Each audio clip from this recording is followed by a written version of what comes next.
Hey everybody, I'm Eric. I'm Jen. This is Oliver. Say hey, Ollie. And we are from Lancaster, Pennsylvania, here in the United States. I'm a youth pastor here and have been in youth ministry for the last 7 years.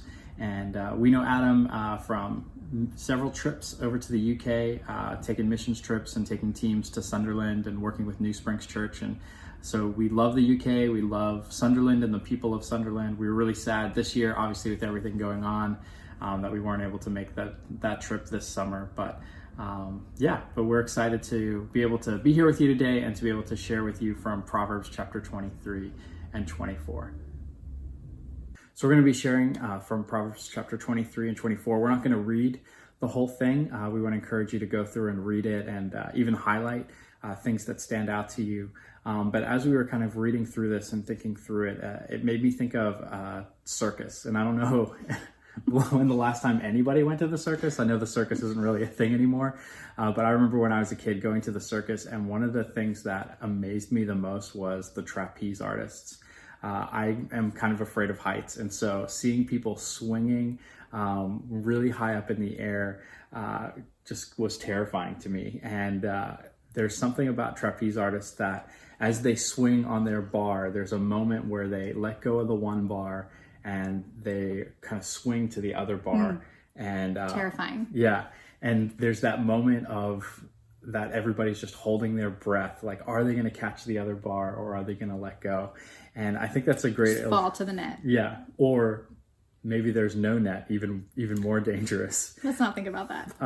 But I think that's a great illustration or metaphor for a lot of us in our lives right now, where we're in between. Maybe you've let go of something in the past and you haven't quite grabbed onto what's next, or you have that feeling that you're just in midair and nothing feels certain. You don't have any certainty either in your hands or under your feet, and you just feel like you're in midair and you don't know whether you're going to fall or you're going to catch the bar or you're going to land safe in the net, and you're just kind of caught in that in between up in the air. And so these Proverbs, I think, speak a lot to that kind of situation, and obviously what a lot of us are going through with quarantine and coronavirus. We can kind of feel up in the air and uneasy.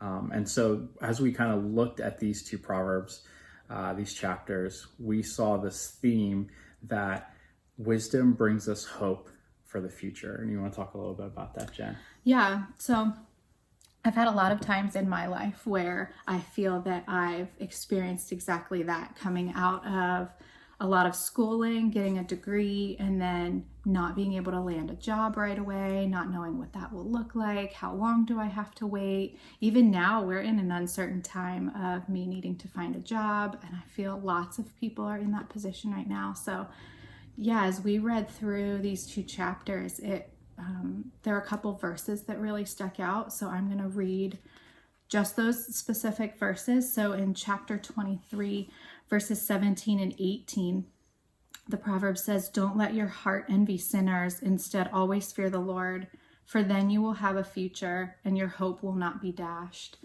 And then again over in chapter 24, in verses 13 and 14, it continues on and says, "Eat honey, my son, for it is good, and the honeycomb is sweet to your palate.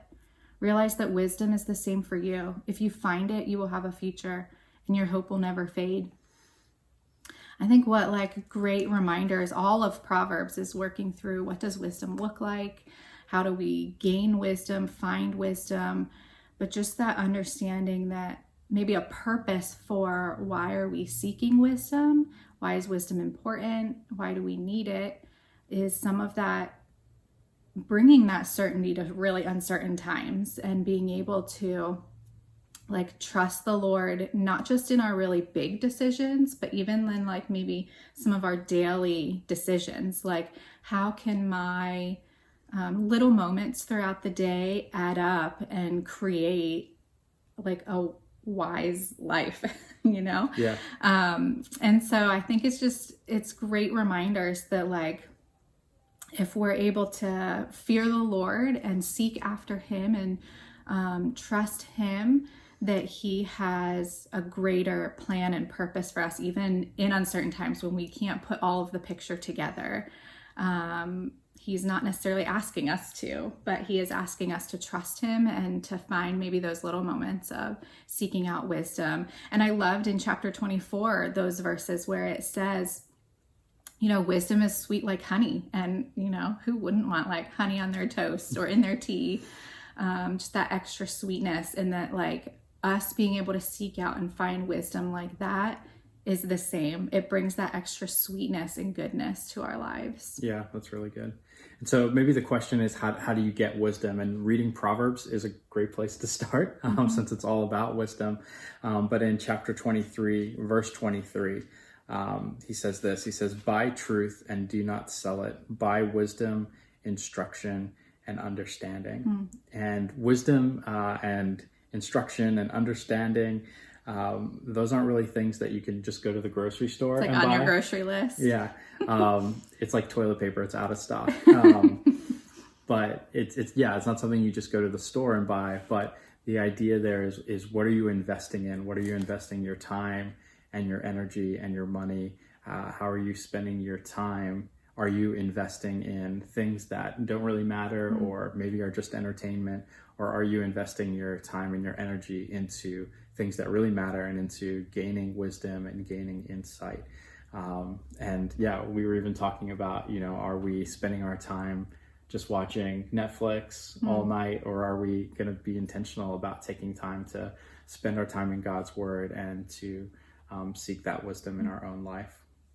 Are we being intentional? And especially now, if a lot of us maybe are quarantined or have the extra time, maybe it doesn't feel like that always, but are we carving out time in our day? Are we scheduling time to spend time with God? And I think even in that, not just now because we have the time, but what habits are we building, creating because we've been gifted like a change of pace in life looking different? So how are we building and creating habits that allow us to seek out that wisdom so that when life, whatever normal will end up looking like in the future, but as life continues to get busier and busier again, have we already been able to practice seeking out wisdom and trusting God so that that is still a natural, normal part of our daily lives, even when they get busy again? Yeah, so one of the ways that we can gain that wisdom and live that wise life that gives us a hope for the future is by investing in it and investing our time and energy into it. But another way is that wisdom comes from others. You want to talk a little about that? Yeah, so again in 24, if you're looking at verses 5 and 6, I'll read those as well. But it says, a wise warrior is better than a strong one, and a man of knowledge than one of strength. For you should wage war with sound guidance. Victory comes with many counselors. And just how powerful, as I read those verses, that, it's funny, we're not in war, thankfully, by any means, but we've watched a lot of war movies. We recently went through all of the Lord of the Rings and Hobbit, and, usually in those, it's all about strength and power and how can you, strategy. How can you defeat someone else? But what this is saying is, it's not about who's the strongest, but who is the most wise and, a man of knowledge and sound guidance. And, a lot of that, sometimes we think, then I just have to become that. But this is saying that victory comes with many counselors, and just how powerful for us to be considering who do we have in our lives? Who are we surrounding ourselves with so that we have other people speaking into not just these small moments, but also our big moments in life of, how do I manage a crying, upset baby and I'm just at my wit's end and I don't know how to do anything?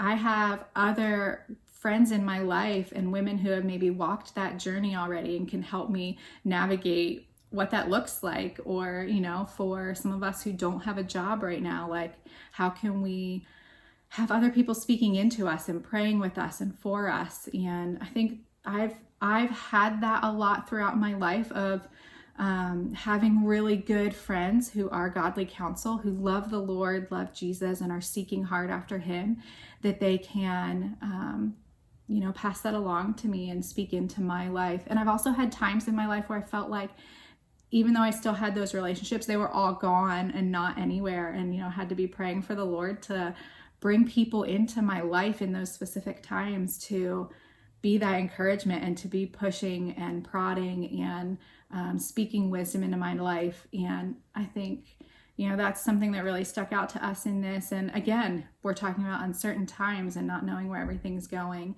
My encouragement to you is to be considering, like, who do you have in your life that is in your corner and speaking wisdom and truth into your life, but also like challenging and pressing you to continue, seeking out the Lord and growing your relationship with him. Yeah, it's really good. So we want to encourage you, go back through, read all of these 2 chapters yourself. And like I said, highlight, underline, whatever you want to do of what sticks out to you. But we can rest in that truth that wisdom brings us hope for the future. And no matter what's happened in the past, no matter what's happening in the present, no matter what poor, unwise decisions you've made, maybe you're dealing with the consequences of those now.